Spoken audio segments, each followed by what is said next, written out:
You are listening to the Pencil and Paper Podcast Network. Visit pencilandpaperproductions.podbean.com to find more great podcasts. Welcome to the Palace of Megapixels. This is Super Mega Crash Brothers Turbo!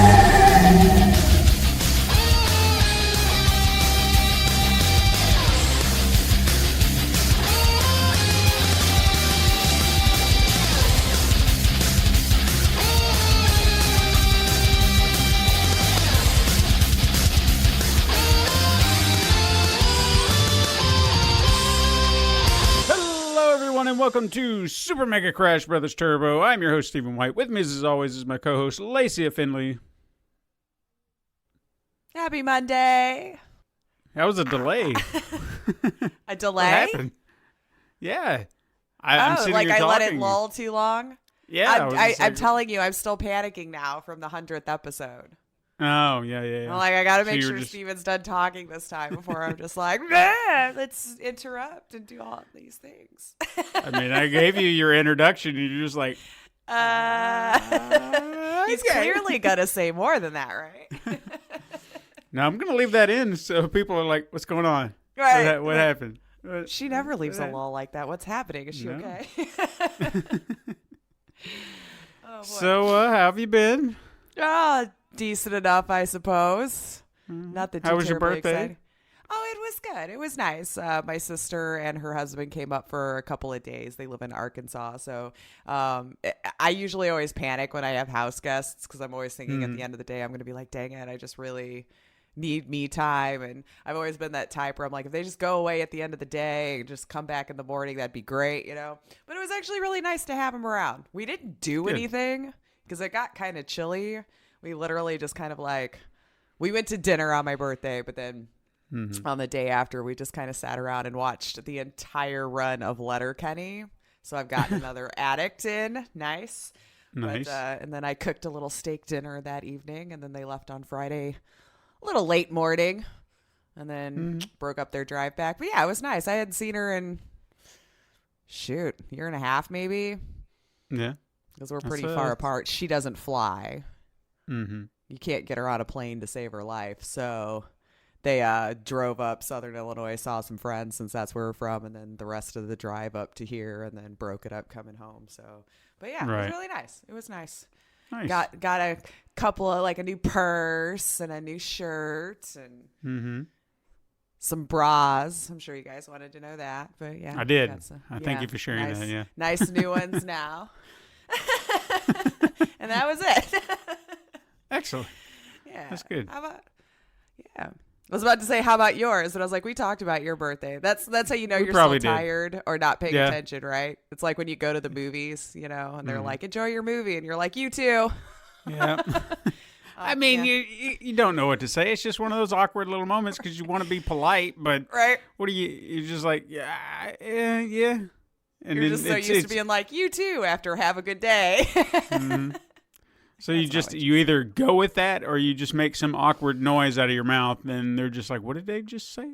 It's like, I'm sure they're so gibberish. Used to hearing it because I feel like there was a few times I've done it where even they were like, it happens all the time, you know? Yeah. Like, how about you just say enjoy your day and we'll just fix everybody's little problem. But yeah. It's fine. So it was nice. It was nice. Good. That's awesome.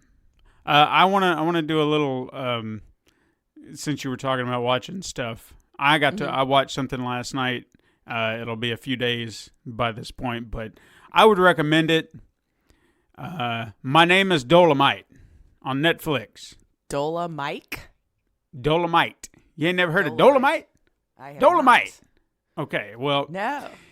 Dolomite is a 1970s blaxploitation film. Killer pimps and, kung fu. And just, it's an insane movie. I'd never seen it before in my life, like the original movie. My Name is Dolomite is a biography film starring Eddie Murphy as the guy who played Dolomite, who created this character. And it was such a wonderful film about a guy. Like, I feel like I can relate to him in the sense of this is a man who wanted to do something.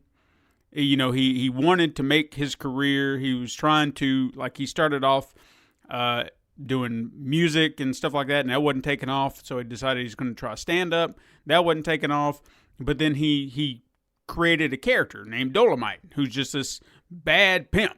And I can't really say a lot of what he says because, you know, we're trying to keep it PG-13, but he's just this bad pimp with an attitude, you know, and he just kind of comes in and just, he brings a presence and it catches everybody's attention.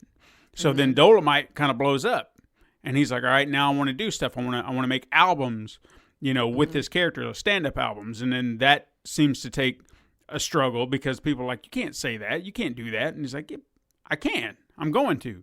I just and did. Then eventually, exactly.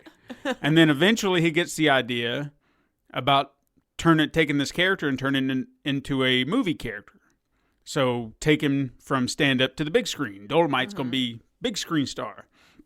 And his goal was like, I don't need anybody to do it. I'm going to do it myself, whatever it takes. Now, he did have to get a little bit of funding here and there, but he didn't allow anything to stop him from making this movie the way he was wanting to make it.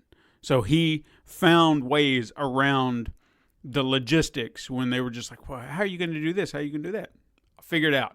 We'll do it. We'll make it happen. And it was just, I feel like I can relate to that. It's just like, you really have a passion to do something. You're going to do it, and you're going to find a way to do it no matter what. Right. And he did, and I can only applaud him for it because it was like, that's amazing. You know, you didn't let anyone keep you down, and even when the chips were down, you kept going. You persevered, and you just kept going. So I really enjoyed it. And until he found his niche, huh? Yeah. Right. And anybody who loves classic Eddie Murphy, which is me, I love old Eddie Murphy, this is a return to form in the highest regard. Oh my gosh. Is that why I've been seeing him make the circuit lately? Is this a new probably thing? Yeah. Okay. Just hit Netflix on the 25th of this month. So I highly recommend it. It actually prompted me to go watch the original film, which I found on Amazon Prime. And I think if I hadn't seen it, like that movie prior, it would have been a little harder to watch. But had no context to it. Yeah, but understanding everything about it, like you can see how cheaply made the sets are. You know that these people aren't professional actors and stuntmen and everything like that. But understanding that in the background and you're watching this, it just enhanced it for me anyway. Because I was like, you know, I respect, you know, I get it. And so a lot of the filmmaking and everything, you can just see how uncoordinated they were at times. And it was just like, all right, cool. I get it. This was definitely your first attempt at this. I could see that. Yeah. So, and plus I was introduced to the character named the Hamburger Pimp, and that's the name alone is amazing. So, you know, that's my new favorite thing, the Hamburger Pimp. I feel like you doling out the hamburgers, but you want them back. I don't. Yeah. Does that work? Also, I'm going to veer off a little bit, kind of get back onto the show, but I just wanted to bring that up because I thought, you know, people might enjoy it. Apparently, I had a little amendment to something that we talked about last week, the analog pocket. Our friend Warwick, I don't know how he likes to pronounce it, Warwick. I think I've always said Warwick. We've always just been like, war! War. There you go. We'll just say war. You know, and then you have to be like, well, for everything, because we're talking about a lovely human being. And I know that's not how the song ends, but otherwise it just sounds rude. And that's what I would sing every time. But he was trying to lay out what he kind of found out. Now, I couldn't remember what I had said about the analog pocket and its HD features, and he wanted to make sure that I was aware that it was somewhere between 720 and 1080, and maybe I didn't stress that or enhance that. I couldn't remember when he laid it out in a message to me, and he said he didn't want to publicly, you know, put it out on Twitter. I was like, it's fine, dude. I want this conversation so people see it. It's fine. Right. So if I didn't say it correctly, he wanted to make sure that I did. So it was somewhere between 720 and 1080. And he actually said that, the analog pocket kind of caught his eyes. So hopefully it caught more people's eyes as well. So there's that correction. Thank you, War. Excellent. If I didn't, again, I can't remember half of what I say. I mean, after you've done, 102 episodes now, yeah, I could see that. And then a lot of stuff happens in the between. Yeah, and, I think there was a time, I guess just to kind of point out how much I can't remember, I think there was an episode we did that was talking about a crossover between Kingdom Hearts and Star Wars, and that we could have like a goofy Chewbacca I think it's vaguely crossover. Coming together. Yeah. And then I was trying to do some sort of sound or something like that. Yeah, I think it's coming back to me now. And I remember War and probably Trey from the Tap Stream made mentions like, I want Goofy Chewy or Chewy Goofy. And I was like, ha! And in the back of my head, I was like, I don't know what they're talking about. And I couldn't remember. But, and then it dawned on me like days later. I was like, oh yeah, I did that thing. So if I seem to forget this, I'm sorry. I mean, so much I do the going same on. thing. Sometimes I'll listen back to the podcast because I like to check in on it every once in a while just to make sure like the mic is still sounding good, all that kind of stuff, that I'm not interrupting you as much, be cognizant of what I'm doing. Right. And yeah, I've been like, really? When did we? Okay. I mean, it's recorded, so clearly I said that because I'll be thinking to myself, I should have said blah, blah, blah. And then like 2 seconds later, I'll say it. I went, oh, well, I guess I did think of it that day. All right. Like I'm having a conversation with us two all over again. The next thing I want to do real quick is just do a little self-promotion. On the 30th, I will be joining a new podcast called Kaiju Weekly. Okay. I'm not quite sure where our podcast is going to be broadcast from specifically, but there will be information out there in the interwebs by the time it comes out. So on the 30th, which will be Wednesday, we're talking about, the idea is like Godzilla movies, King Kong, monster movies in general. I don't want to say just Godzilla movies, but, this is something I've always wanted to do. It's been something I batted around. A guy from a group I'm on Facebook called the Podmates. He pitched that he wanted to do this type of podcast, and it was very similar to an idea that I had prior. And I was like, well, wow, that's just uncanny. Why don't I just kind of pitch my own, self out there and see if he would be interested at having, a new co-host or whatever, and see what his ideas are. And it just, from there, it just took Seemed off. like and clicked. We're just, it was yeah. kismet. So we just started pitching ideas, throwing out, what are we going to do here? What are we going to do there? And, he's planning out all the episodes for the future. I'm trying to do my production stuff in the background, like the main theme music. That's all me. Yes. I've got we got a Twitter up. It's Kaiju Weekly, at Kaiju Weekly. So if you want to go follow that, if you're interested in monsters, giant monster movies and stuff like that. And we actually recorded our podcast on Friday, the past Friday. I know you listen on Monday. We go through this all the time. I don't know why we continue. Yeah, just remember, it's Saturday morning. Yeah, but we try to remember. We recorded last night, and it was a great conversation. There was not one of those awkward, it's like we'd been friends forever, That's how good the conversation was. At least I felt like it was. And it made me we discussed the best and worst of what we thought of monsters, giant monsters, and he challenged my idea of what a giant monster could be. Not to spoil anything, but I'd never considered Clifford the Big Red Dog to be a giant monster, and you know what? He made a good argument. Clickbait. I guess you're going to have to find out when you listen on Wednesday. Exactly. Yeah. But, yeah, I just wanted to kind of throw that out there. Hopefully all of you will check that out if it interests you, and maybe you just love hearing my wonderful voice and you just want to hear more of it. You do have a lovely, lovely speaking voice. Well, thank you. Thank you.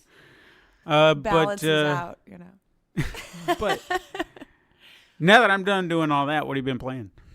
You know, I've had a very light gaming week having family in town this week. So I've honestly not played much of anything because Monday, even during the live stream, we were contemplating forcing me to play a scary VR game. And I got super lucky that my stream stayed busy enough the entire time that it actually turned into just a web show. So for 4 hours, we just BS'd with each other. So I safely dodged that. It wasn't on purpose, mind you, that it ended up that way. But it was just one of those interesting days where just enough people kept flooding through and the conversation just stayed on point the whole time. And that's what I really enjoy about the whole live streaming aspect, is connecting with the viewers. So we just stayed chit-chatting the whole time. And then Sunday was Beat Saber, as it always is. So yeah, I didn't check out anything different this week. So I fail on that, so I apologize. Family in town, we just watched TV the whole time, and no games were played, which I know made my husband very sad because we only watch TV through the PlayStation, and he's still very much into Borderlands 3 right now, so I could tell it was just... As soon as they left, dude, he woke up early, and first thing that was getting kicked on was Borderlands. I'm like, are you so happy to have the TV back? You know? Yes. As he's looking for the shift codes or whatever that gets tweeted from the accounts or from Randy Pitchford account. You get like some golden key or something if you put those in, and unlocks loot and stuff like that. And it's not like a one-time use code, so they're just like good till 10 p.m. or something like that. Oh, Those of you who play it probably know what I'm talking about. But so now if I see it on the Twitterverse, I'll usually send it his way if he's out driving. Because then once he has a break, apparently you can still enter them in through the app on your phone. You don't have to be in front of the game. So right. Collect them all while he's away. And then when he comes home, he's got all these keys to do whatever with in the game. So... Fair enough. How about you? You probably got into more than I did, for sure. I mean, kind of, sort of, but not really. Gravity Rush 2, still kind of playing that. But even saying that, I don't feel like I played that much at all. Like, I don't recall progressing the story any farther than...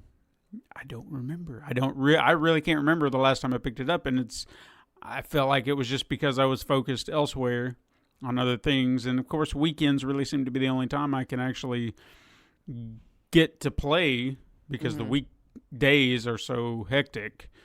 So, well, you got like the regular 9 to 5 grind. So yeah. And so, yeah, I didn't really play all that much, but I mean, I do want to. It's not like the game is just lack of interest. I do want to. I just, no time. Right. Sometimes it happens.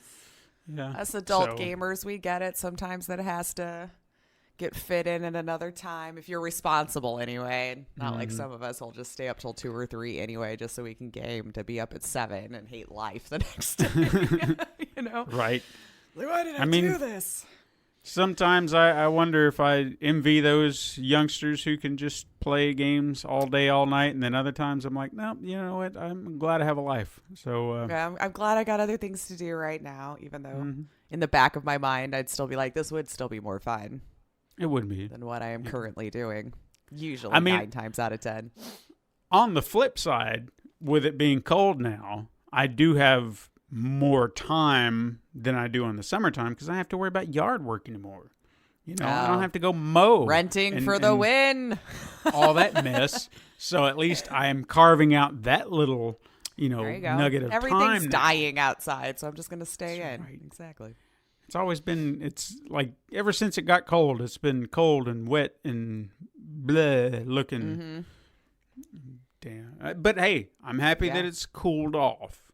I don't want it to be frigid because I don't live in Antarctica, but I do like it being milder, cooler. 70-degree weather is very nice.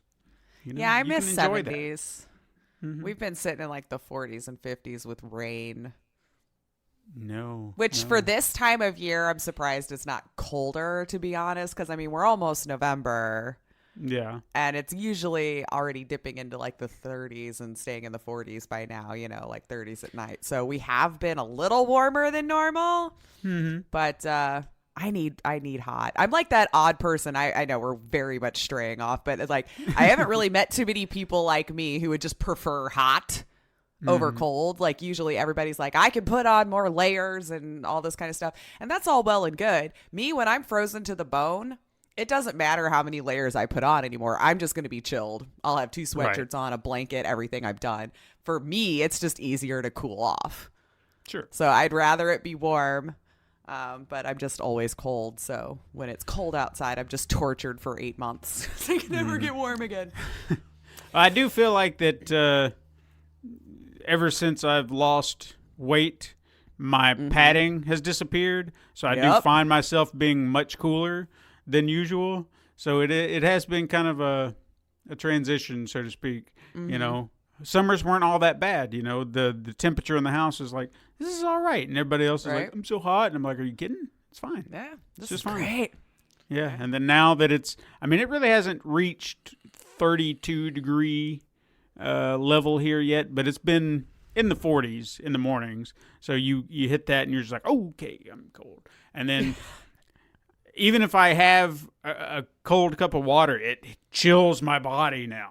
And I feel it, and I'm just like, I'm cold. And I'm like, why am I cold? It's just enhancing all the cold around me. Is this what I was missing? But I'm okay with it. Temperature feels like. Yeah, but I'm okay with it because I will get whatever I need to stay warm. Exactly. And that's fine. So I'm good with that. All right. Well, we've strayed off. I'm sorry. Yes. We wanted to have a good conversation. But you know what? There's a reason I'm okay with us straying off today because we really don't have any news. It's been a slower week again, yeah. Yeah. So, from what I can remember, and again, I don't remember some every fun little episode. stuff, but nothing. Yeah. No, we have quick hits. We don't have any news, like a big headline that I can dig deep into. I kept looking. I even looked this morning. There's nothing. There was nothing worth like expanding into. Everything is just kind of like, little snippets. So we're going to forego any news and go straight to quick hits. I think maybe this has happened one other time. Yeah. Because I don't remember. I can't remember. Even on slower ones, usually we have like one. That might take 5 minutes. But first of all, I guess what we'll talk about is what would be considered the most disappointing news this week is that The Last of Us 2 has been delayed already. From February 20th to May 29th. They just announced this. I know. That was disappointing for me too. But when you read the response, assuming they're telling the truth, I'm okay with that. Yeah. I actually wrote down kind of a paraphrased version of that. It was Neil Druckmann said they were closing out sections of the game. They realized they didn't have enough time to bring the game up to a level of polish that they would call Naughty Dog quality, which we all know is top notch. So they were faced with two options: compromise parts of the game or get more time. And they chose the latter, which allows them to finish everything to their level of satisfaction while also reducing stress. Smart. Right. That's key thing right there. Reducing stress. So you're not crunch time. To hell with that. Just delay the game. Everyone will be happy. Right. Nintendo does it all the time, and you know what? They put out quality games. Exactly. And I'm sure they're much happier fun. for it, too. Yeah. Completely burnt out and all this kind of stuff. I want to feel good about the people who made this, so when I play it, I'm just like, I'm so glad they took their time. I'm so glad everyone was happy with their work, their working environment. I will gladly pay top dollar for this, no discounts, because I know they deserve it. Right. They took their time. They worked hard to make this happen for us. I'll gladly pay you top dollar for it. Exactly. So if more time is what you need for it to be polished, bug-free, all this kind of stuff, take it. But the downside to that is it better be good because you know how gamers are. And if they waited and they're patient, if it comes out and there's still a mess of problems, that's when you start to get the backlash. Although I'm not fearing that with them. No. I mean, it's impossible to release a game that has 0 bugs. Just some weird graphical error can happen at any time or something like that. But I'm not worried about it. I think they'll take that time they need, and it's going to come out good. I really do. I honestly cannot think of one time, and I'm sure it's happened, but I can't think of one time Naughty Dog put out a game, I guess within the recent years. I'm sure it happened back in the Crash Bandicoot days. Sure. But in the recent years where they put out a game and it was like, it's riddled with bugs. Oh my gosh. Yeah, I don't think I have either. Or if I came across one, it was so minor that I can't remember right now. Yeah. You know, or I didn't realize it was a bug. It was a feature. I don't know. There are enough games out there to keep everybody satisfied. We don't need this to be rushed out. Take your time. Absolutely. The next thing I've found to be very interesting. We spoke a few weeks back about Mikey Ybarra, who was somebody big at Microsoft. I can't remember what his role was per se, but he was leaving, and it was just like, okay, so we have all these big VPs and executives leaving their companies, because we had Sean Layden that week before, I think, before he left. So it was like, oh, what's going on? He announced that he accepted a job at Blizzard. He's going to be their executive VP and general manager. Now, what I want to know is, did he accept this job prior to the backlash? Well, what was the timeline? And so is that the Halo guy? No. This was just a a different one. Microsoft executive, Okay. just some guy. Some big guy. Because I feel like in the timeline of things, it might have been. Yeah. Now, when we talked about this is before Blizzard had their big snafu. I think so. But he could have accepted that job, saying, all right, well, I'll start here. I'll go ahead and put it in my resignation. Give them and that then transition period. Yeah. I don't know. So my big question is he going to come in? If he didn't know ahead of time, is he regretting that decision now and hoping to right the ship, or did he know and he was just like, well, I guess I'm just in for this, and he is okay with what they're doing? I don't know. Yeah, that's a tough one. I don't know the guy. I don't know his reputation. I've never heard anything bad about him, but I'm sure I could dig. So maybe I should. Right. We'll just create problems for him. Yeah, we'll start a big whisper campaign about this guy. Also, while we're on the subject of Blizzard, BlizzCon is going on November 1st through the 3rd, and I'm eager to see what happens this year. Got your popcorn ready? Mm-hmm. Because the last year or two have been interesting, to say the least, with everyone expecting something, and then we're like, hey, here's Diablo on mobile. And the people are like, are you high? No one asked for this. It's like, but you have a phone. Yeah. You didn't know you wanted it until we filled that need. Yup. Yeah. So I'm looking forward to this year's.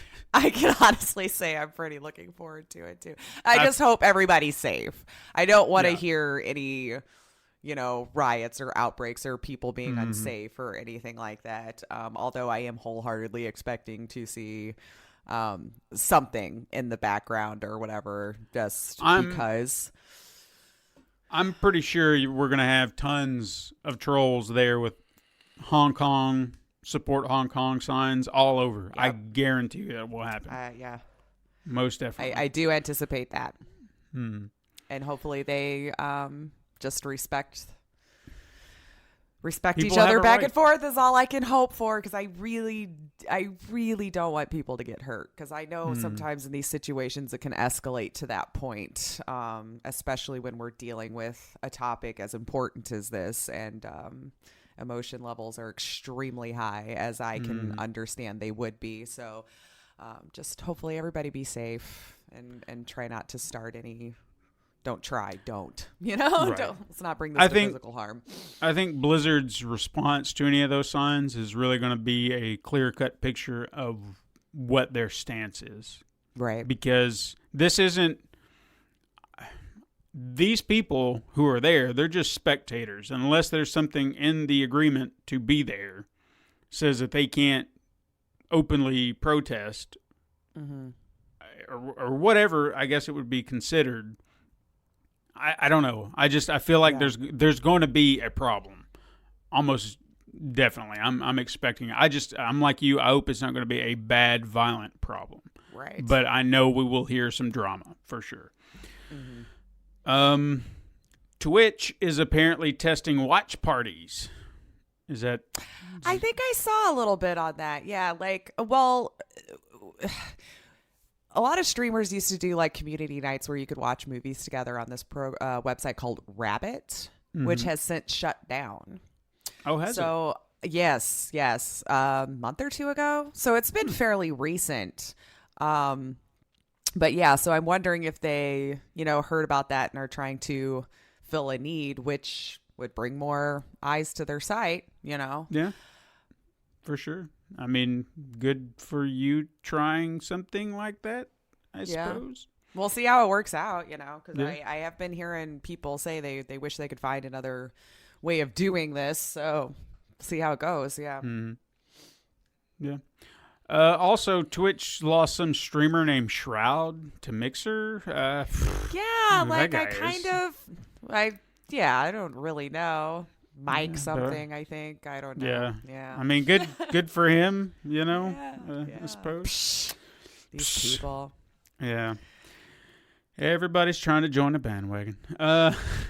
Sony. Hey, is this where I go? I was there first. No. You were there first. But no, welcome. I heard it went over really well, and I saw him tweet that he felt extremely welcomed and that everybody had been super kind and upbeat and supportive. And yeah, so good. Hopefully he is loving his new home. It didn't seem like it was hurting him too much, but this is one of these situations, right, where like 6 months is usually about a good gauge of how well. But I mean, he was at like 75K when I peeked in on his first stream, so concurrence. So it seems like at least really everybody was welcoming. Maybe the people who were like, I need to peek at what's going on over here. And then his regular viewers and then the Mixer people wanting to peek to see what's going on, I mean, I really don't understand how people can't just transition from one website to another website. When you're that huge, it's big news. You know what I mean? Like he was like, I guess their next biggest moneymaker over on Twitch from what I'm hearing. With murmurs under the breath, like it was like Ninja, then we went Shroud. So there's rumors now speculating that we think maybe they're like Tim the Tatman or Summit or one of those might be next, because I almost expect in a couple of months we'll hear another one. Oh yeah, no doubt. Once it filters through, allows his hype to die down, yeah, it'll happen again. Yeah, I have no doubt. So they're definitely poaching some of the top dogs here, and I was very happy Mixer didn't burn to the ground. Yeah, it stayed up. It was fine. I always get a little nervous because this is one of the first times this website has seen that many in a particular channel. You know what I mean? So I feel like they've been probably working overtime and really prepping for these two big guys to come over that would bring a ton of traffic to the channel. So yeah, they're ready to compete is basically what they're showing. So this is only good for everybody in the streaming space, honestly.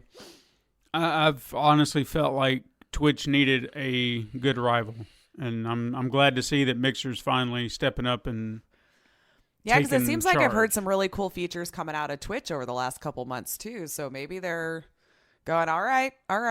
Now we just got to see how they start enforcing TOS for people who are, the other big gripe we keep hearing from everybody. Sony is already boasting that the PlayStation 5 is faster than the Scarlet. Oh. I just got to... I don't know. It seemed like when I was reading the specs, they both seemed almost identical, save a couple of things here or there, but yeah, I mean, me personally, my response to Sony in this instance is shut up, okay? Don't the systems aren't even out yet. Poke. Just shut up. What they're doing. Poke. Yeah. We're faster than you. Yeah. Shut up, okay? You don't maybe need to be that any could more be cocky. they might be losing some exclusives. I don't know, like Quantic Dream's no longer Sony exclusive, right? Because they started giving up their games going on PC. I giving up is, not the phrase, I'm sure, but yeah. Well, I don't want them to be out. You don't go out there and just be start humble. Yeah. Yeah. Come on. Poking the bear. Well, I don't. But drama sells, man. You get all the fanboys and girls like arguing against each other again, and then they just sit back and laugh maniacally while they count their dollar bills. I mean, you got a point. The company also was issuing, and probably still is, issuing full refunds to unsatisfied players of WWE 2K20 since the game released as a dumpster fire. Yeah, it's terrible. Have you seen some of the videos? Holy yeah, I have. Cow, man. My God. Yeah, like, wow.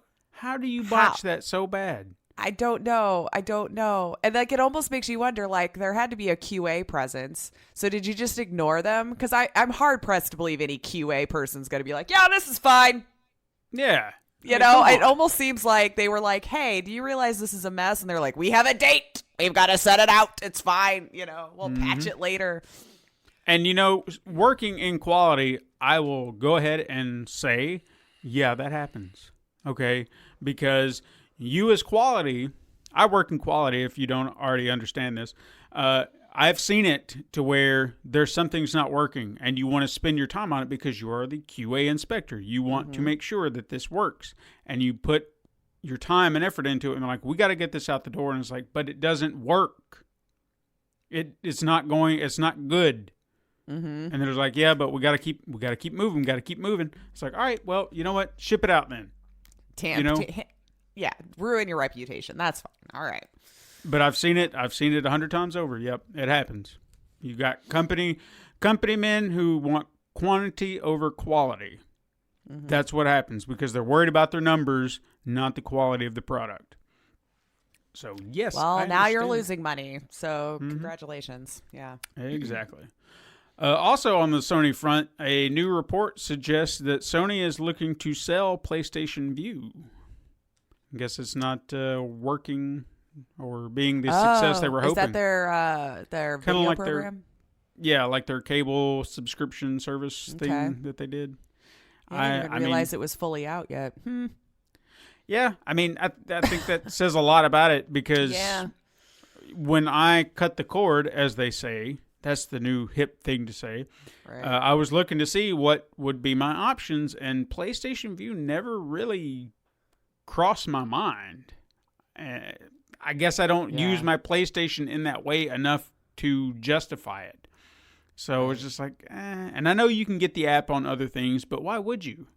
Hulu. I feel like I've maybe Netflix. even seen it on there because we use our PlayStation as our TV. Like that's where our Hulu and our Netflix and HBO Go and all that kind of stuff is loaded on too. I might have seen the icon.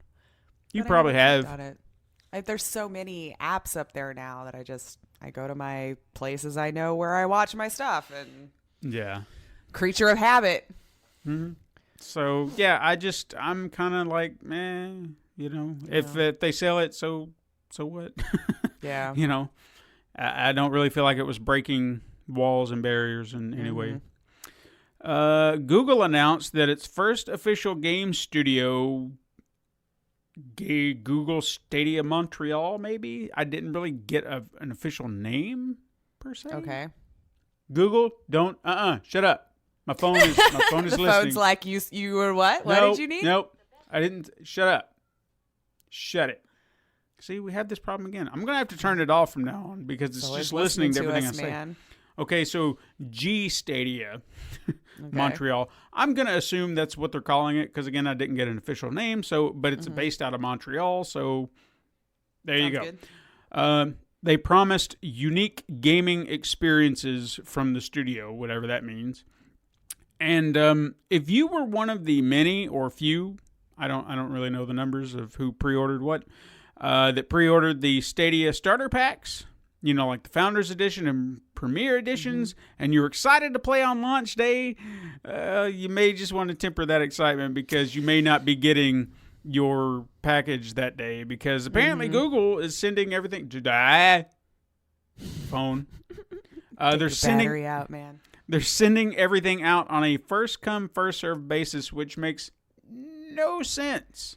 Yeah, like when I was reading through that, I thought the whole point of buying the Founders Edition was to have first crack at it. Weren't they supposed to get it now correct me if I'm wrong, like a week or so before it was to be released nationwide or in the countries that it's debuting in? I believe so. It was supposed to be this big thing, launched nationwide, going to be there. Everybody who pre-orders has everything they need to get started. I wonder if that means the pre-orders were low.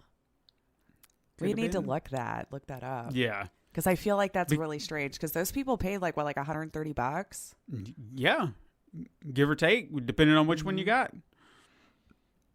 So I don't know. I just feel with a company that big, and they're just going to be like, "Yeah, we'll put it out as soon as we can." Like, dude, you can put it out right now. Get UPS on your side. The hype that you built for this thing, man. Yeah. Yeah, there's no sense in that. Ubisoft had an interesting week. Yes, they did. Okay, first of all, they filed a lawsuit against a group of hackers that sold cheats to players for an accumulated, as they say, hundreds of thousands of dollars. So however much that is. And then this is no doubt why they are hemorrhaging money. Because according to Ubisoft, Ghost Recon Breakpoint and The Division 2 were both commercial failures. You know, despite the latter game being well reviewed and, from what I saw, selling extremely well.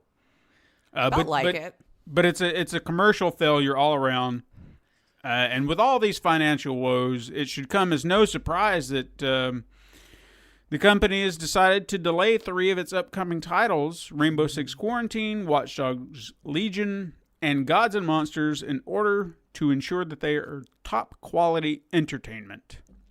Good. I mean, it's just so hard being Ubisoft, having all these popular games that sell so well, but when they don't reach the hundreds of millions of dollars, they're a failure. Yeah, I wonder, too. I mean, we're putting so much money into games these days, too. Which is why I can see why they keep trying to force us into multiplayer, because that's where they can really start to make their money back and turn a huge profit. Whereas if we're buying the game once, play it, set it down, they've made their money. You're not going to get any more out of you. Yeah. But not that I agree with it. I'm just saying I see why they're doing it, for sure. Yeah, I mean, there's arguments to be had about monetization and all that mess, but I don't know. I'd have to look at the books to really understand how much money you're putting in and how much you're getting back, because I do notice that we are kind of pigeonholed at $60 per game for most games. Right. And does that cover the expense, the cost of everything? I don't know. I'm not in the industry. I'm not in the business, so I don't know. I don't know how many employees you had to pay or how many hours they had to work or the rent in the space that you're working in. I don't know what all that rounds out to be. But I also don't really agree with some of the sneaky monetization that they try to pull either, because it is underhanded and screwy, and it's just like, what are you doing? Because I have noticed I think the biggest argument now that they're trying to pull is the grind. They make a game grindy, so you get frustrated about how long it's taking for you to level up your character. But then they also have this little package over here saying, but if you just buy this, that'll boost you up. Yeah. $5 is all it's going to take. And then you can there's a couple of levels right there. And then you get in that mindset of just like, fine. And then you do it. And it's so underhanded. And just if you think about how it's set out, they are making the problem just to sell you the solution. Oh, yeah. So it's, I don't know, screw these people. Anyway, Bethesda, we have some things to discuss a little later, but for now, just going to let you know that they bought a mobile game company called Alpha Dog, which I don't know what they do. And they are releasing, I don't know if I mentioned this weeks ago, but apparently they're releasing a collector's edition for Doom Eternal. And I found it interesting that it has a helmet in it, which, should raise a red flag after the last helmet incident with the mildew. And I understand that you can argue, well, they didn't put out the other one officially, but it's a helmet, mildew, there's a thing. It just was really bad timing. Yeah. Just saying. I don't know if they have good timing anymore, but they don't. No, because we're going to get into that momentarily. So we'll get around to that. Monster Hunter World Iceborne will release on PC on January 9th, 2020. So if you're looking forward to that, there you go. The creator of the critically acclaimed title Okami. Have you ever played that? I have not. I recommend it. If you can play it, check it out. He wants to make a sequel, and I say do it. Make it happen. All right. The rarest Pokemon trading card recently sold at an auction for an estimated, can you guess? Oh, God, I'm scared. It's going to be stupid amounts of money, isn't it? Don't overthink it, but it is. Okay. I wouldn't pay it. So the rarest of Pokemon, $4,000. Okay, well, you undersold the shit out of that. I figured I was. 200,000. Oh, my God. I didn't even want to go that high. Who has this money? Well, there's plenty of people, but damn. Like, then you're just going to be okay. Like, I could just imagine this person bought this piece of cardboard and then they're fine. They could still make rent, eat food, travel to Europe. I don't know. Maybe they live in Europe. I don't know who it is. I would like to find these people and talk to them about investing in our show, so we can live a good life, because they apparently have money to throw around. We can spend $200,000 on a Pokemon card if we want. Right. But good job on the person who had the card. Sure. I mean, damn. I mean, they're living it up now. Right. A surprise cameo for Death Stranding was unveiled last week, with Conan O'Brien playing a character known as the Wandering MC, whose friendship can lead to the acquisition of an otter suit, which allows you to swim in the river. Yeah. I just discovered this last night. Yeah. It was amazing. I'm a Conan O'Brien fan. Mm-hmm. I've followed him since before the whole Tonight Show debacle and all that kind of stuff, and it made me smile. But it was just like one thought that crossed my mind was just like, he's not even a gamer, so it's kind of funny. So hopefully he realizes like how cool it really is. You know, he does that skit called the Clueless Gamer, which always worked out well. Now he could just be hamming it up for all I know. He plays video games and he's just gonna call it stupid, dumb, and never touches it outside of that skit just for the comedic effect. Right. Yeah, I was not expecting that. No, I wasn't. And I didn't realize how adorable Hideo Kojima is. Yeah, or Kojima, however you say it. Like when I was watching them, I watched the clip with Conan and him when he went to the studios or whatever, and I was like, he just seems like a very jovial, adorable man. Very happy to be doing what he's doing, and I'd love to have a lunch with that guy one day. The more I keep seeing out of Death Stranding, the more I feel like I don't know what this game is. And I think that's a lot of what people have said. But I think just in the sense of how you play it. Because I was never really sure what kind of, is it third-person open world? Is it third-person linear? Is it, like, what is it? And what do you do? And then this just opened up yet another can of worms. So I can swim in the rivers now. Where are the rivers? I didn't realize there were rivers. What is going on? I don't know. I have no idea. I don't know what to expect. That's part of its appeal. It better be such a good game, though, because we've been talking about it for 1,000 years. It feels like. So we'll see. Finally, Johnny Galecki, I hope I'm saying his name right, best known to people possibly as Leonard Hofstadter on the hit show Big Bang Theory. He's apparently developing an eSports series at NBC. Now, we mentioned last week that CBS was looking to create an eSports sitcom. Right. So now they're competing. Now, I don't know if his is going to be a sitcom as well, or if it's going to be maybe like a hour-long drama, comedy, whatever. I don't know. I have no idea. But he's working on it. So if you wanted eSports shows, they're coming. Well, you're getting them, damn it. Yeah. Here they come. All right. So, truth or trash? Sure. I got 3.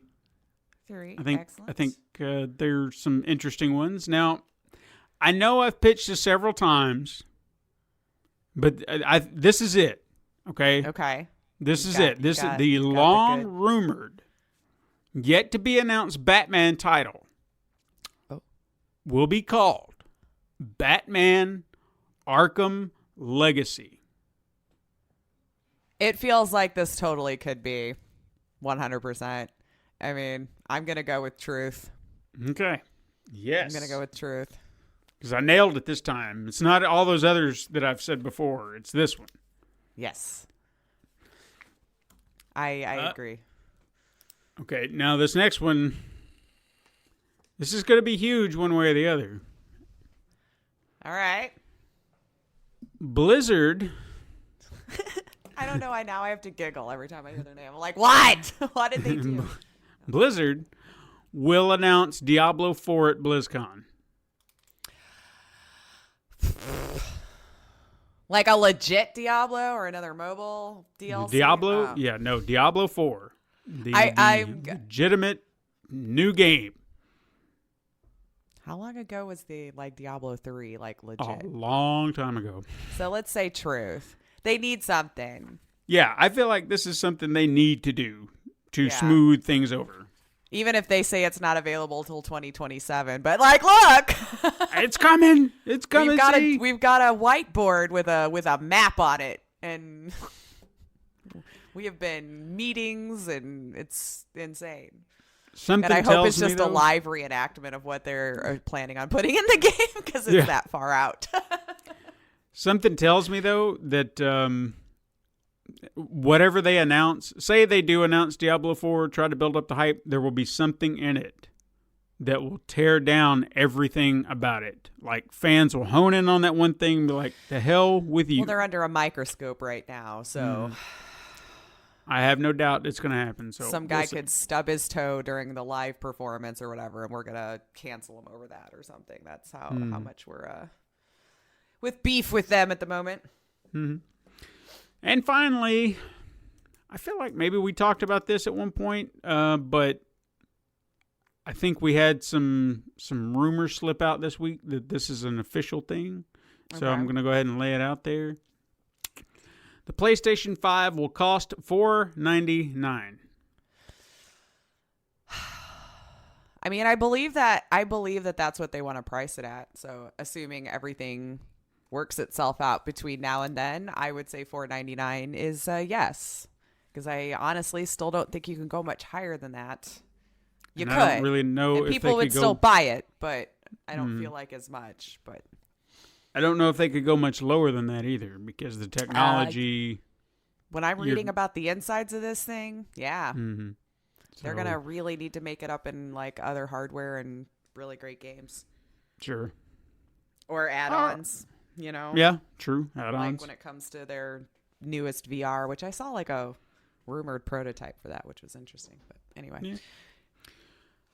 Yeah. Weird news, because this belongs in weird news. And I'm gonna earn our one F-bomb. Bethesda, what the fuck? Okay? Yep. This is a sentiment shared worldwide, I would assume. At this point, it's just a meme. Bethesda's just... They offered up, if you didn't hear this, and I would be surprised if you didn't, they offered up something called Fallout First for Fallout 76, their already broken game. But this is a premium subscription service to go along with said broken game. Some time ago, they promised, major updates and all these things that's going to happen, and then they just disappeared. They were just like, it's not going to happen. But then now, some of those promises are in this subscription service. It's like, here it is. Yeah. Yeah. Let's just slap those few people who are still in love with it, eh? Yeah. Mm-hmm. So if you don't know about this or why this is a garbage move, let me enlighten you. First of all, you're already plopping down $100 or $60 for the game, base game, bare minimum. So you would expect quality for your game, and it's not been that. Some people, I know you've mentioned before, some people enjoy it. It's fine. Yeah. It's great.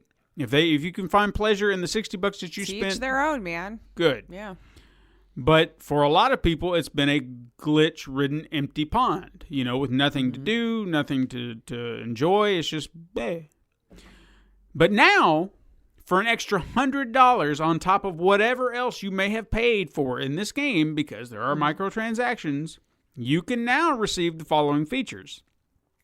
Private worlds for up to 7 people, unlimited storage for your scrap box, a survival tent that's like a placeable fast travel point with perks within it, a monthly dowry of 1,650 atoms, an exclusive Ranger armor outfit, and exclusive icons and emotes. Now, the armor, the icons, even the atoms, it's not worth $100. I think someone priced it out though, because 1,650 is technically 1,650.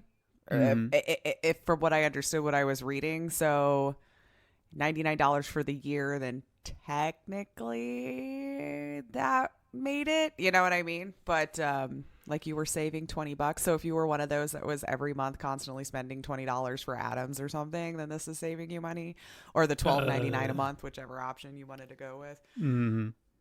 But yeah, I don't know why I'm trying to help them, but I'm just saying. No,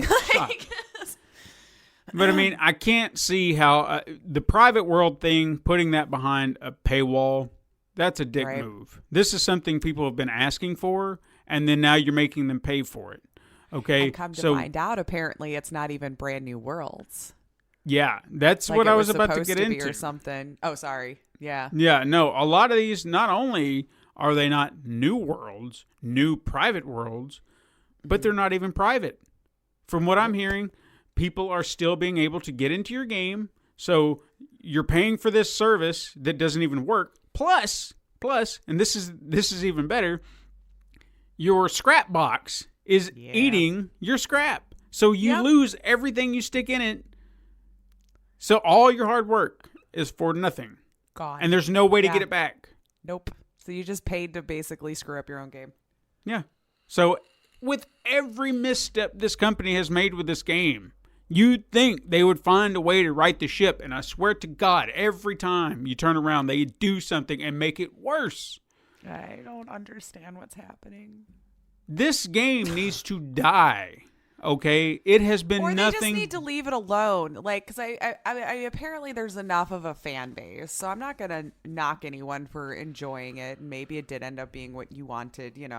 I would imagine it's a smaller group of people now than it was when it first released. I suppose. But stop screwing those people over. Yeah, just my God. I don't know. It boggles my mind. It hurts my brain. Just stop. Just stop. Yeah, leave it alone. I don't understand what they're doing. I mean, I understand what they're doing, but it's like, if you're going to do that, it needs to work. Yeah, for sure. And when you go into your private world, apparently you're seeing like NPCs that are already dead, all this kind of stuff. Probably what you said, because it's not private. And if they see you on the friends list, they're able to just join. I guess there's something to where you can be like a merchant in other people's games or something. I wasn't sure if I understood that since I haven't played it really outside of the couple hours I played it when it was in beta before it released. And I think that those were the people that were having the easiest time, because then they could just like right into your world or whatever and do all that. But I don't know. It just Bethesda. They need to stop. I know, and it's like I'm one of those. I enjoyed the Elder Scrolls series, and was looking forward to Skyrim 6. And at this point, I'm just like, know how much faith I have in giving them $60, because you know how many times they loved rewrapping Skyrim and selling it back to your cost. For sure. Every turn they got, and people did it. And I'll be honest with you, I'm concerned about Doom Eternal at this point. I mean, what are they going to do to botch that? I know that they aren't specifically the ones behind it all, but their name is on it. That's what concerns me. What are they going to do to screw that game up? Because quality is just starting to seem like not a priority at all anymore. No. So, all right. Well, I'm going to do some release dates because we could go on all day about that. On October 28th, we have Xeno Crisis for Nintendo Switch and PC. Then on October 29th, we have Close to the Sun for PlayStation 4, Xbox One, and Nintendo Switch. After Party for PlayStation 4, Xbox One, Nintendo Switch, and PC. Yakuza 4 Remaster for PlayStation 4. Resident Evil Triple Pack, which is essentially Resident Evil 4, 5, and 6. And then you can also... That reminds me. Did you watch... sorry, this is very quick. Did you watch the whole... where the PC modders put in the goose over Mr. X on Resident Evil 2? Did you watch it? They left his little hat on.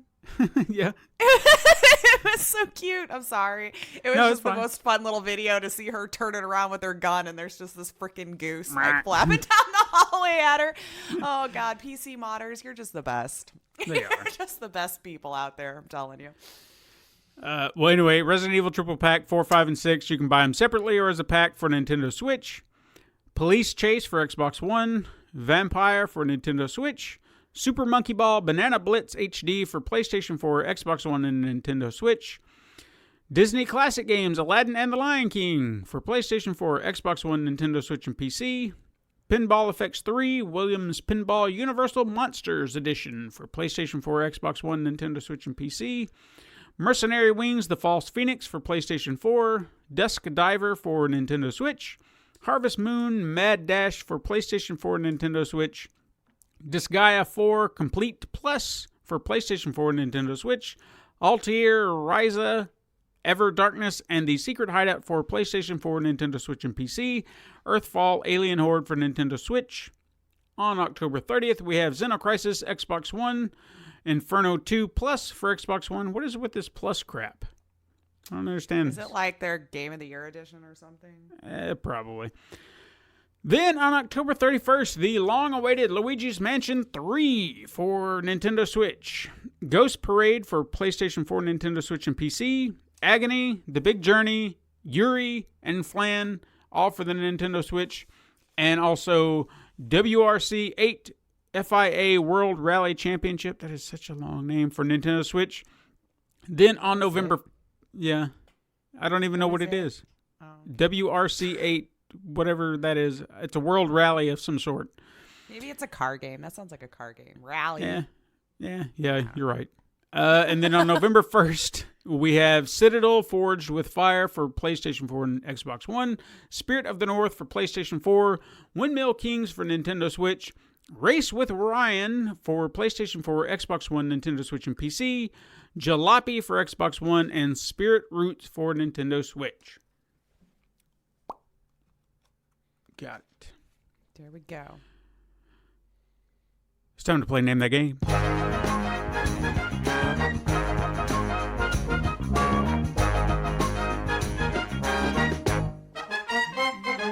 Cut. Hey, we had it. All right. In my head, it was totally on point. I would hope so. Okay. Today I've got some pretty interesting games, I think. I think they're fun. One of these days, I'm going to have to go and find some of these and just play them just out of morbid curiosity. Well, the first one I definitely think would pique my interest just to see what the hell. Ooh. Because the first game, the evil Sauron has stolen the one bling. In this intense bling. The one bling. In this intense 2D shooter that is D&D meets urban hip-hop culture. It gets better. Fight your way through relentless onslaughts of enemies using godly reflexes while earning new weapons, power-ups, and more between stages, using each one effectively and appropriately to survive. Try the actual railgun, which fires actual rails with electromagnetic discharge that stops enemy bullets, or the Reality Ripper, which fires magic anti-plasma that hones in on anyone who isn't down like a clown. Oh, jeez. You are Gundalf, the wizard, and it's up to you. It's up to you to take the fight to Sauron and bust a cap in the ass of evil. All right. I don't know. That actually sounds like a good time. It's probably garbage, but like Maybe. they sold it well. I mean, really. Is this A, the Fresh Witch of Weldair, B, Thug Magic, C, Super Urban Wizard, or D, Warlocks with Glocks? Ooh, I like D. This is where I overthink it. Maybe C, is that the Wizard of Thugs? Super Urban Wizard? Super. I love that you like just tell me things and then at the end of it I mush it all together like it was one thing. I'm gonna go with C. I was probably should have stayed with D, but I'm gonna go with C. The answer is C, Super Urban Wizard. Hey. Good job. Yeah, all right. But I think the Warlock of Glocks, I like that one the best. Well, thank you. You're welcome. All right. The next game. The universe is under attack from the most evil creatures in existence. Geese. Of course. It's Jump like we're your just wa- realizing how big of assholes geese really are, you know? Right? Yeah. Profiting Everyone's off jumping of it. on this bandwagon now. I'm telling you. Jump your way across alien worlds, pick up power-ups, and defeat bosses to drive back the enemy. Gravity will be different depending on the area, so sometimes your jumps will take you farther. It's up to you, Captain Quackers, and your trusty laser gun to stop the relentless march of Overlord Stumpy and the evil Goose Empire. Absolutely. Is this A, Ducks in Space, B, Star Mallards, C, Honk v Quack, Dawn of the Cosmos, or D, Gaggle Empire? I think I want to go C again. It just sounded very long and convoluted. The answer is A, Ducks in Space. Damn it. I should have known. I'm sure this is shovelware. They probably, like, the Goose Game came out and they hurried up and made this thing. Sure, yeah, absolutely. Call it this. I have no doubt that's what they did. All right. The last game is a 2D platformer about a cat that can climb anything. Sticky the cat is on a little adventure to retrieve. Sticky the cat is on a little adventure to retrieve a cake that a mouse stole. Help Sticky through 8 levels full of dangerous mice. Go about the adventure however you like at your own pace. You can play single player, or you can play with 4 players simultaneously. There are many hidden goodies in these levels. Many things can be buried underground, so use your ground pound to uncover them. Find Your all the ground big pound. Your ground pound. Just pound it. Find all the big fish to fully complete a level. The level in the world map will become golden if you found everything in the level, so keep exploring. But don't take too long, as you will run out of time. Oh. Is this A, Tacky Tabby, B, Kitten Mittens, C, Stuck on Mew, Aw. or D, Sticky Paws? Ooh, I think it's either A or D. Tacky Tabby or Sticky Paws. Ooh. And you're probably sitting there going, no, Lace, it's in the middle. I'm going to go with Sticky Paws. D. Answer is D, Sticky Paws. Hey, Good 2 job. out of 3 this time. Yeah. Good average. I don't know how to get better at this game. You just keep trying. Unless I just scour the Steam lists every day before Saturday, and I'll be like, aha, I came across that one already. But that's cheating. It is. Don't do that. Okay, well, what we're going to be doing today, we're going to be talking about games that scared us. You know, because it's almost the Halloween season, I guess that's what you call it. It's Halloween is on Thursday this week. And Oh my God, you're right.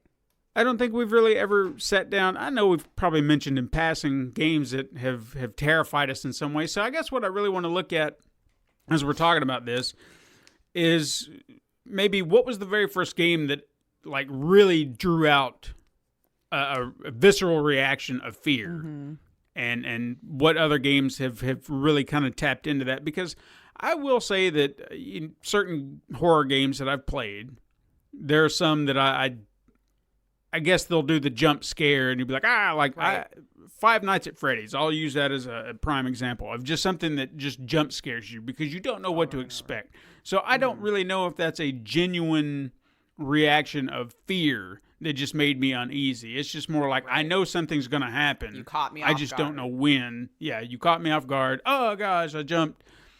So I don't really count that as something that really scared me per se.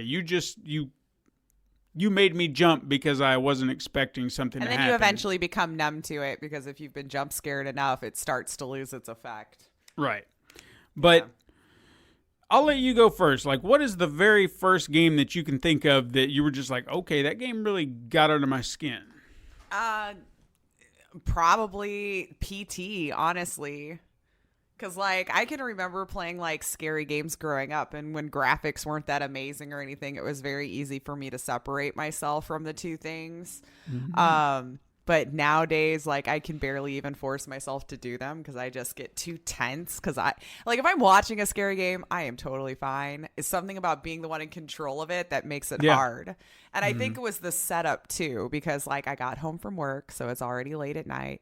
My husband's insanely excited. He found this game that he really wanted me to try.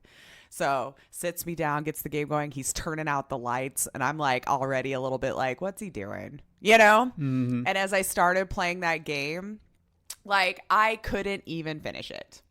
Wow. I was out of my mind. I remember taking my character, just putting it in the corner of the little house after I've made my rounds a few times. It was like shortly after you got to the point where like the fridge was dangling and you just heard the crying or whatever. And that went, and I'm like, nope. And I just walked it back to where the phone was in that corner. And I'm like, this is where I live now. I couldn't make myself go for it anymore. He had to finish it for me. I couldn't do it. I was out of my head. Wow. No. That was the first time I remember sitting down where the graphics were that good. And since I had no idea what to expect when I sat down to play it, it's not like I knew I was sitting down to play a scary game, which I think added to the whole thing for me because that's not what I was expecting because he knows me. Yeah. He knows I wouldn't just pick up one of these games. So I trusted him. And no more. If I ever come home and he's like, I got this great game, because he's done it to me twice now, so I'm on to him and I'm never doing it again. I'm never trusting him again. At night, anyway, during broad daylight. Like, you play it first. Like, and see what it is. But yeah, that one really freaked me out. Like, I just couldn't force myself to continue that game. Now, when he took it over, I felt fine. It's really weird when I'm controlling it. Like, I just can't make myself do it. Like, why would anyone go there? There are too many freaky things happening in this house. Who is that chick that just came out of the room and, like, scared the crap out of me? Why is there a baby in a sink? Oh, yeah, why is there a bag on the table that's talking to me? Like, I was just, dude, his mind. There's something wrong in there. That was a messed up game. Oh, yeah, for sure. Just think about what that could have been. I know. That's the sad part. That still makes me sad. So if you still have it on your PlayStation, leave it, because some of us were dumb and deleted it. But oh yeah, it's not going anywhere. Don't do it. But yeah, that's the first one I can remember, like, legit in my mind, where I was like, nope, the graphics have gotten too good. They created the ambiance way too well. The sound effects went way too well to create this whole thing, and I was freaked out. I think we had to put on like a happy movie afterwards to kind of like cleanse my brain before we went to bed. Cause I get home at like 11:30, 12 o'clock at night, guys. I needed a brain cleanser before I was to go to sleep. That's funny. Excellent. All right. Yeah. Well, that was actually a good one. And I was curious if we would have any overlap, but I didn't put that one down because I had a feeling that would come up because that was a good one. But I I can't remember the reaction I had, but I do remember it being tense, and I do remember being freaked out, more or less because of the, I can't remember her name, but the one that's always kind of behind you. Whatever her name is, the ghost lady. Are you still talking about PT? Yeah, like if you were to turn around. Oh, I'm sorry. I thought you were starting to describe the next game. No, yes. I will be. But yeah, that lady was. I think that's the one where that was the first time I like straight up screamed in it because I wasn't expecting her to come out of that room at all. Like you heard the crying, I think, like a hoo, or something. And I'm like, well, I'm not walking by that door. That just seems stupid to walk by that door. Yeah. I know they're going to do something to me. And he's like, go, go, go. And then as soon as I did, God damn it. I was so upset. Now, as far as the first game that really got a reaction out of me, I had to dig deep because I was really trying to think about a timeline in which a game would have scared me at all. And I honestly have to say it had to have been the original Resident Evil because I cannot think of a horror game that I played before that one. I remember, now I didn't have a PlayStation, but my brother did. And for whatever reason, I think I was borrowing his PlayStation for a while. Like he was off at college. And since I had it in my possession, I was like, well, I'm going to go out and rent some PlayStation games because there are certain games I haven't got to play. And Resident Evil was one of them. And I thought, I've always heard, this is really cool, really creepy. I want to try it out because it's something different. Right. And it literally did evoke some wild fears because I had never experienced that in a game before. Because as you were kind of saying, you're in control. So you feel like that you are supposed to have control of everything going on. And then when it gets out of control, it puts you into panic mode. And you're like, I don't know what to do. So you'd have dogs jumping after you and you have zombies climbing up on you. I'm like, I don't know what to do. And you just kind of go into a panic mode because in a game, you feel like you're always in control. And this really took you away from that. So I really give the original Resident Evil game, the one that really elicited that fear out of me because I was not expecting it. I figured, as a fan of horror movies at the time, I was like, this would be cool and gory and meh. But then it just started hitting that nerve, and I was like, this is kind of weirding me out, man. And it made me uncomfortable, Yeah. Because I'd never experienced it before. And I will say that the games do have that effect to where they can intensify, where you have something like Nemesis in Part 3 chasing you, and that's just the adrenaline rush of being chased, or even Mr. X in the remake of Part 2, which he may have been in Part 2, the original. I can't remember. He was. Yeah. And then, but I was trying to remember because I played Resident Evil 2 on N64. I did too. Yeah. Yeah. So that's why I'm trying to remember because I remember playing that one. I feel like he was, but I just... They pretty much did it almost exactly the same. It was just like what it would have been like had it released today. Sure. Like I remember the, what was it, the alligator or crocodile or whatever? That was different, but understandably different in all the best ways. Yeah. So, but that was one of those intense things. The snake in Resident Evil. My God, no. Okay? No. Because I don't like snakes. And then here come the snake. And I was like, why are you doing this to me, game? I can't do this right now. No, I think I kind of got, I won't say I hyperventilated, but I was close because I was like, snake, oh, God, snake, oh, God, no. So, yeah. And you're grossed out, too, because snakes are just gross. Yeah, so I was just, it's a big, giant, gross snake. I didn't want any part of it, so... Yeah, that game really hit a nerve. So I applaud it for doing that. I can't really say that all the games since have done that because they kind of went into action mode. But again, there's the intensity. There's the adrenaline rush. I'd say 7 probably took it back a little bit more to the fear, where you're uncomfortable. But it's really more intense adrenaline. I don't really feel like I was afraid of anything more than I was just anxious and just like on guard, going like, I gotta get out of this house. I don't know how to get out, and there's people walking around. I just gotta get out. So the first one for sure. Yeah. I don't know that I played the very first one. I want to say I picked it up on 2. You would remember if you did because of that I know horrible I played a voice lot of it acting. growing up, so I think I started with 2. I know I played some 3. I played 4 on Wii, which was a weird console to play it on, but I still played it on that one. And then 5, I think, was on PlayStation at a buddy's house. Yeah. 5 or 6, because they were both co-op, right? So it might have been 6 actually. And 5, maybe I've never played. And then 7, I've just watched because by then it got too real. And I'm like, nope, this is where I nope out. Yep. Still love your Resident Evil, but that's too much for me. Yeah, so what? Do you got another one that you can remember? I mean, yeah.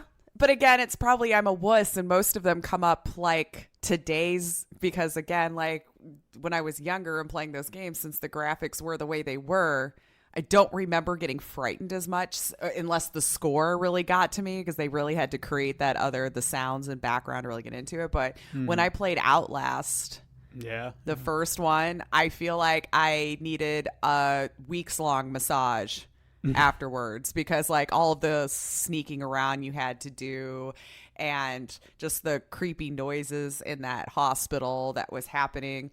And I'll never forget the first time I rounded a corner and that big guy, the big monster thing, saw me and started chasing, and you hear the tom, tom, tom, and I don't know where to run. I don't even know if I'm hiding anymore. Like that was the first time I remember. Have you ever been like jump scared so hard that all of a sudden your body is just tingling? Like this is what a stroke might feel like this has to be the start of one. Like if I were to have one, like now my left eye doesn't work anymore, all this kind of stuff like that. And I think I just ran in a circle for probably a solid 20 minutes because I was panicking that I wasn't going to find anywhere to hide. And I'm like, no, he'll see me in here and go through a door. They'll slam through the door. Like I think I finally hid under a bed. Like I finally managed to make it under a bed, and then they just stood there by the bed for what felt like forever. And you have that camera. It's the only way that you can see. So most of the time I'm having to just sit in the dark. Or the scene with when the doctor comes around. That was when it all went downhill for me. Because there's like people, like whatever they're called, that's like walking around the hospital, like a zombie-ish kind of deal. And once the doctor starts, it's like he runs and like fast. And it's almost like if he catches you, that's it. There's no like real fighting back. I mean, there's no real fighting mechanic. It's either sneak, see with the camera, or die. And I remember being stuck in that one sequence for probably a solid hour because like I was just too nervous to get out from under the bed because I had no idea where he was at any given moment. So I probably spent way too long and missed many opportunities to get out of the situation. But I'm like, nope, we're just gonna sit under here until he does it like one more time. We're just gonna wait one more time, right? And then he'll never hear me. And and then they break the doors and I got nothing to hide behind. Yeah. But that one definitely freaked me out. But I finished it. That's good. Which is hard for me to say for like a lot of those newer games. Like PT, I didn't finish. Outlast, I finished it. I did finish it, and I did the DLC. Oh, but nice. I've never touched the second one, and I have no desire to, and I probably won't. See, I feel like I got bored with that one for whatever reason. Like it just wasn't. I can totally see why. It wasn't doing it for me, and I was just like, come on. So I remember trying it, but I never got too far into it because it was just like, it felt like a drag. It does tend to slow down, especially when you're in the some of the middle portions when it's not the bigger enemies coming around or anything like that. It does tend to be a slog, unless you're like a speed runner. I've seen some people get through the entire game in like a half hour. Wow. They just know exactly where to jump. That was another thing too, is like trying to conserve the battery life. I'd be stuck outside for so long because I couldn't find like a door. So I'm trying to like walk along the fence and the outside area. And then I'd look down because I'm like, well, I have a little bit of light if I look down. And then as soon as I'd look up, one of those things would just be like standing by a dumpster, And it's just like, ugh. Nope. But yeah, which was probably more dumb stuff on my part, but that freaked me out, man. It really did get to me. But the ending was at least very satisfying, I do have to say. So there at least was that, but up until that point. I don't know how people can play scary games like that all the time. Like, they just must live on that adrenaline rush. For me, it's just like, this is what a heart attack must start. This is how it must present in women. Like, am I talking okay? My arm doesn't hurt, but holy cow, the rest of my body is just on. Yeah. Oh, I felt like it gets exhausting now, because I remember playing when I played Resident Evil 7 and I would have those intense moments. I was just like, all right, you need a break. I'm done, because whew, gosh, I just feel so like I can't do this again right now. I gotta rest. So yeah, it's insane. We're getting old. I'm telling you. That's what adrenaline does to us now. It doesn't do I know. anything I'm for like, us. please, It wears this us could out. be this could be it. Yeah. This could be. Elizabeth, I'm coming. Exactly. I'm coming. Give me up. Kind of piggybacking off of what you were talking about there with the ambiance to that, I'm going to touch on Slender Man, which is a fairly newer game that kind of freaked me out, because I've you seen are enough kind of it, but you're doing that, I guess, found footage type game. And I feel like what made that game so creepy was not only just the environment they put you in, but it's kind of what you were kind of referring to PT. It was just those little things that just weird you out. It'd just be the simplest little thing, and you're just minding your own business, and then you'll have a little noise play over here, a little sound over there, and you're just like, what's going on? And then you can look off in the distance, and Slender Man is just standing there, and you're just like, okay. And you're not supposed to look at him, right? So you have to just like run away. No. Yeah. And then you could just kind of run up on him, and then your camera starts glitching, and you're like, all right, I'm going to turn around slowly, and I'm going to walk the other direction. And then you start walking, and then he shows up again, and you're like, okay, I don't know what to do. I'm just and you can never seem to go in one direction for too long, and it puts you in a panic. And then there was another scene or sequence somewhere down the line where you're in a warehouse, I think. And I was not expecting this. But you're in this warehouse, you're looking around, you got your flashlight, and I was in this one room, and I turn, and then my flashlight shines on this little thing running at me at full speed. I'm like, holy shit, holy shit, holy shit! And I didn't know what it was. And I was like, get away! And I just panicked. No. Because that's like I'm panicking right now for you. Yeah, there was no. They told me nothing. There were no noises. Right. There was nothing. And then I just turned, and there's just like, and I'm like, ah! And I just freaked out. I've never seen that part. Oh my God. Yeah. It freaked me out so hard. So it was just weird, and I didn't like it. And I was like, I don't want to do this anymore. Why am I doing this to myself? And most of us probably spent like good money on that too. Mm-hmm. So, you know?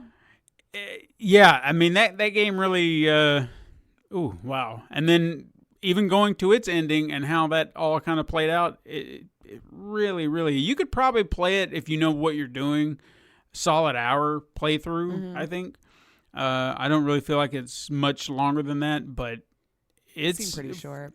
For the hour that you get out of it, it's definitely worth the adrenaline rush, so to speak, because it's just it's weird and creepy and just odd. And I'm trying to remember other little bits that were in the game. I feel like there was a farmhouse or something you had. Oh yes, that was that other thing that just jumps out of you, runs at you from nowhere. Yeah, it was a farmhouse or something. I don't know. It's weirded me out thinking about it. But yeah, it's a wild game. I would recommend that if you want to really get a quick fix thrill. You got anything else? Any others? I guess I could just do honorable mention to Emily Wants to Play. So I feel like that was one of the first ones that I decided to just buy because it was on sale, not really knowing what to expect. And yeah, freaky dolls that come at you out of nowhere. It's nothing but a jump scare one. So after a while, I got exhausted and I never did beat it because I'm just like, okay. But especially when I couldn't figure out what I was supposed to do differently for each doll. Like, I think I peed myself a couple times for sure on that one. Because it'd be like you'd had to go into the kitchen to read the wall. and try to get the idea off of that. Like, next hour clicks. Here's a new doll. So stare at Emily. Don't look at the clown. Hide from the little doll in a tuxedo or something like that, So it's like once you had like all the dolls, that was when I was like, I'm out. There's too much now, and they're coming at me too long, and I can't. I'm ready to be done with the game. But it did scare me for sure. Until I got exhausted from it, and then I was just like, all right, we're turning it off, and then I never went back to it again. What was it called again? Emily Wants to Play. Emily Wants to Play. I bought it for like $5 on a whim one day. I was like, I could handle this. No. I have to look that up. I'm curious now. Just maybe look up a I mean, I YouTube think it video. plays better than Five Nights at Freddy's, but it's still kind of the same idea. Gotcha. Where it's just like random jump scares, but at least with the dolls, like there's a plan. So like if Emily shows up, you hear the laugh. Oh, You're not supposed to look at her or something like that. And then there's a clown that'll laugh or something eventually that'll just pop up. And I think at him, you're supposed to stare him down or something. I might have him backwards. And then all of a sudden there's a runner and you've just got a break line of sight. So when you get like all of them together, it just feels like you're never going to be able to accomplish what you need to do. Because I think the whole premise is you're like a pizza delivery guy that came to this house, and then the door was kind of open. So you go in and it locks behind you, and you had to like midnight to get out. So I never made it to the last hour because I just got exhausted after it started introducing like 3 or 4 different dolls. And I was just like, I felt like all I was spending time was getting rid of the dolls and not finding the things I needed to find to actually get out of there. And I'm done. Like now I'm exhausted. The jump scares aren't even effective anymore. So now we're moving on. But right. Well, the only other one that I have that I wanted to bring up, and I really feel like that this is a game that needs to be remade, remastered. I don't think there's a game that's really done what this game has done, or at least not that I've played. There may have been others out there that I just have not seen. Was Eternal Darkness for the GameCube. This game, oh my God, what it did to me. This was a game that actually freaked me out so bad that I put my controller down and went to bed. I was like, they've screwed with my head enough.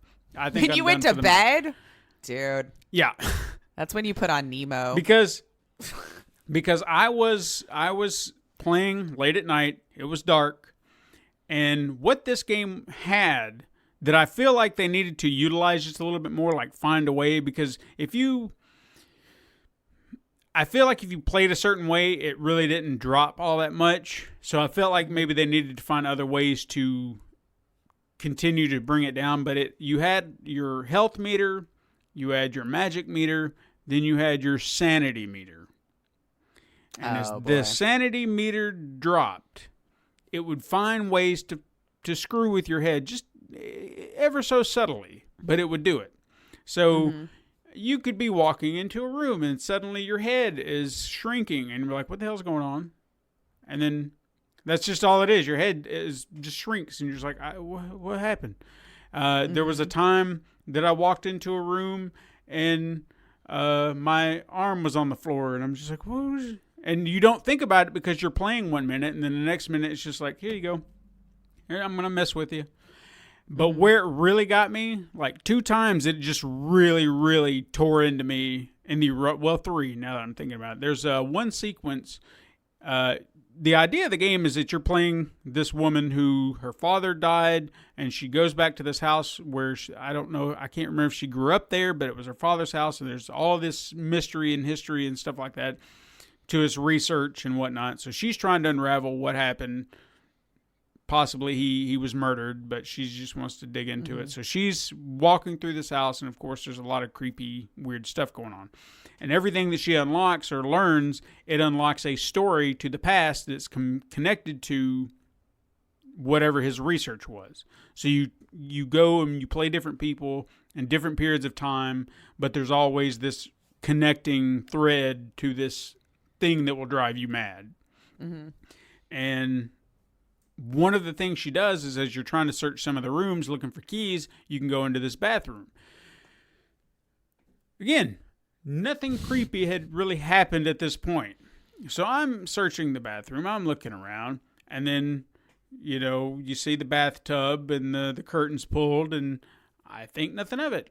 I'm just like, oh, there's probably something in here, maybe a key for a door. And I pull back the curtain, and it does this very quiet but quick zoom into the tub where you see your character dead in the tub, like just laying there in blood. But it zooms in so quietly, and as soon as it hits her face, it's just like, bah! And you're just like, oh my God, what was that? And that was it. And then you just snap out of it. So it was like this vision. Oh, wow. Mm-hmm. And it was like, okay, that was just weird. The next thing that it did to me is I'm playing.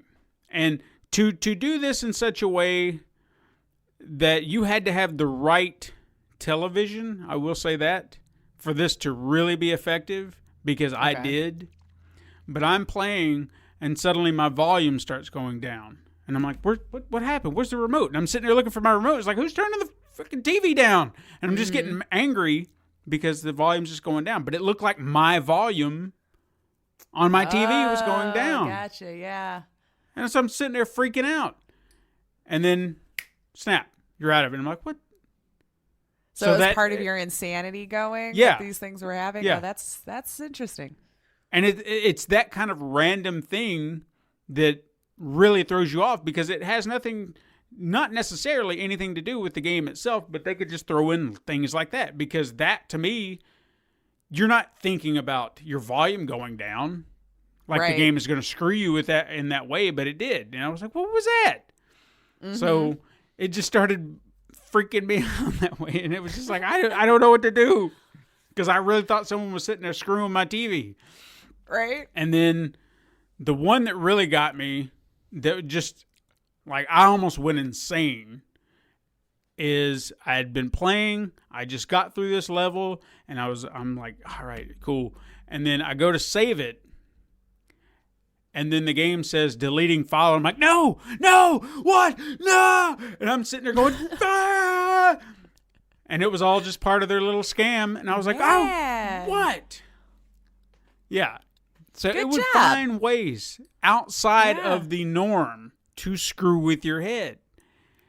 And that's where That's a cool little idea. Yeah, that's what I thought too, because it's not just everything within the game you're playing, but finds ways outside of the game to really immerse you into screwing with your head. You're going nuts. Yeah. So I felt like that was a very, very clever way to mess with your audience. And I don't know of any other game that has done that, but somebody should look back into doing something like that. Don't emulate it specifically, but find a way to really immerse the player. Like that unique idea of, messing with the player. Yeah. So it cool. It was always a unique experience. It's a game I really loved. And, over time you play it enough, you start to pick up on the tricks. So it kind of loses a little bit of that, which I don't want to downplay it at all. Like, it's not worth it. But again, you start to become privy to some of the tricks and stuff like that. But the initial playthrough, oh yeah, it messed with my head so hard. So I really enjoyed it, and I would love to see this game revived at some point, but I don't know if that'll ever happen, which is a shame. But I don't know. I really enjoyed it, and that was definitely one that I will always go to when it comes to a game that really got under my skin and really, really messed with my head and put a little bit of terror in me, Yeah. But for sure. That's all I got as far as games go, and that's all that I could think of.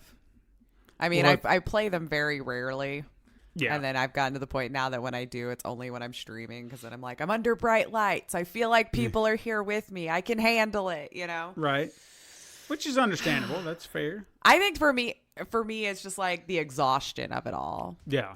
Mm-hmm. Because I'm constantly tense, especially like with Alien Isolation, for example. You never know when it's going to pop out of a vent or do this, that, or the other. But eventually I just get exhausted of the idea, and I have to set it down for a while and then maybe come back. I can only do it for like an hour or two because I'm just beat. Mm-hmm. I just felt like I've worked out for 10 hours. I'm just tired and my brain's a mess and, probably hungry. Probably. I mean, I'm mostly always hungry. But yeah. So the scary games under my belt are fewer than most because I don't play them just for the simple joy of playing them. I play them because my viewers think it's going to be funny. Yeah, I'm sure they enjoy watching you squirm. I don't know why. Why do people enjoy watching others suffer? I don't understand. It's human nature. For the art, I tell you. Mm-hmm. Well, everyone, that is our show. Why don't you hit us up on Twitter at Super Mega Crash? Tell us what games scared you. I would love to hear what you guys have to say about the games that scared you for Halloween. Or in general, but for the Halloween purposes. One of those horror junkies, yeah. Yeah. Or what games? Yeah, I would definitely love to hear that. If you love horror games and are particularly not scared by them, what game really did, evoke that? Finally got you. Yeah, it was like, all right, yeah, this one really took the cake. And then I'll know to avoid that one 100%. For sure. Because if you're usually good with scary games and that one got you, I don't want to touch it. Mm-hmm. So do a public service for Lace and let me know which one that is so I know when my people are, no, it's going to be fine, you should play it. Then I'll be like, I have it on good authority. Right. This one's bad. So yeah, hit us up. Twitter, Super Mega Crash. Tell us your favorite scary or worst scary game in that regard, however you want to view it. Yeah. You can send us an email if you got a big story to tell us about that at supermegacrash@gmail.com. Find us on the Instagram to view our weekly icon art. I worked a little hard on this one this week. Hopefully I'll get it up promptly because I dropped the ball on the 100. I'm sorry. But I've picked it back up. I got 101 up on time. I'm trying. Support the show by pressing the like button, leaving reviews on your preferred platform, even going to patreon.com/Pencil and Paper Productions. You can tell your friends to find us on the Pencil and Paper Podcast Network found on Apple Podcasts, Podbean, Spotify, Google Play, Stitcher, and even youtube.com/Pencil and Paper Productions. Thank you so much for listening. I am Stephen White. I'm Lacey Finley. There was no gap there. Join us again next time, Super Mega Crash siblings. But until then, game on.